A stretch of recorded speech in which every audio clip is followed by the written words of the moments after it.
பிராந்திய சுகாதார சேவைகள் பணிமனையின் வருடாந்த இப்தார் நிகழ்வு வியாழக்கிழமை 5ஆம் தேதி மாலை பிராந்திய பணிமனை கேட்போர் கூடத்தில் மிக சிறப்பாக நடைபெற்றது. நிகழ்வின் ஆரம்பத்தில் ரமலான் மாதத்தின் முக்கியத்துவம் மற்றும் நோன்பின் மகத்துவம் குறித்து அஷேக் என்ஜி அப்துல் ஹமால் அவர்களினால் விசேட மார்க்க சொற்பொழிவு நிகழ்த்தப்பட்டது. மட்டக்களப்பில் தங்குவதற்கு ஒரு சிறந்த மற்றும் சொகுசான இடத்தை தேடுகிறீர்களா? மட்டக்களப்பின் சொகுசான தங்குமிடம். ஏசி மற்றும் நான் ஏசி என உங்களுக்கு தேவையான அனைத்து வசதிகளுடன் கூடிய நேர்த்தியான அறைகள் இங்கே.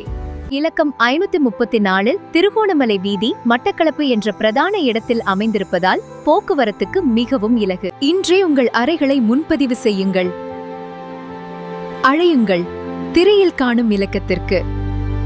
பிராந்திய சுகாதார சேவைகள் பணிப்பாளர் வைத்திய கலாநிதி திருமதி ஷகீலா இஸ்ஸத்தின் தலைமையில் இடம்பெற்ற இந்நிகழ்வில் பிரதி பிராந்திய சுகாதார சேவைகள் பணிப்பாளர் டாக்டர் AP மசூத், பிராந்திய பிரிவு தலைவர்கள், பல்வேறு பிராந்திய சுகாதார நிறுவனங்களின் பொறுப்பு வைத்தியர்கள் மற்றும் பணிமனையின் உத்தியோகத்தர்கள், ஊழியர்கள் என பலரும் கலந்து சிறப்பித்தனர். நிகழ்வின் நிறைவில் வருகை தந்திருந்த அனைவருக்கும் இப்தார் விருந்து உபசாரமும் வழங்கப்பட்டது.